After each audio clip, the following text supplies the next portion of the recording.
అసలు ఎందుకండి ఎంతో ఇప్పుడు జగన్మోహన్ రెడ్డి గారు ఏం చెప్పారు, ఎలక్షన్స్ వరకే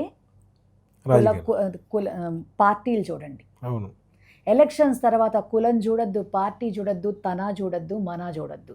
కానీ వాళ్ళు అన్నీ చూస్తున్నారు ఇప్పుడు వాళ్ళు అన్నీ చూస్తున్నారు. ఇప్పుడు అదే కదా, అవును, అందుకే కదా ఇన్ని లక్షల పెన్షన్లు తీసేయగలిగారు. అవును, ఎంతమంది అమ్మఒడి పడలేదండి?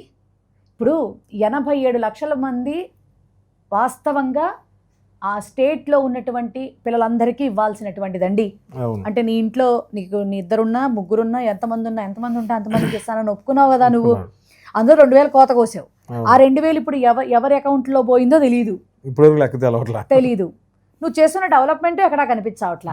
అవన్నీ పాత బెంచీలే, డెవలప్మెంట్ కోసం అని పెట్టారు. జగన్మోహన్ రెడ్డి గారు తీసుకొచ్చిన కొత్త బెంచీలే, జగన్మోహన్ రెడ్డి గారు ఇచ్చినటువంటి కొత్త బోర్డులే, జగన్మోహన్ రెడ్డి గారు ఇచ్చినటువంటి అవే మొత్తం అంతా. కానీ ఒకటి మట్టికి బాగా చేశారు మేడం, వాష్రూమ్స్ కానీ చండాలంగా ఉండే. అంత నాడు నేడు సూపర్ అండి. లేడీస్కి, పిల్లలందరికీ నీట్గా వాష్రూమ్స్, ఖచ్చితంగా ఫోటో పెట్టాలి రోజు. ఈ రీసెంట్లీ రిటైర్ అయిపోయినటువంటి ఐపీఎస్ ఆఫీసర్ లక్ష్మీనారాయణ గారు సంథింగ్, ఆయన ఎంత బాగా చెప్పారండి.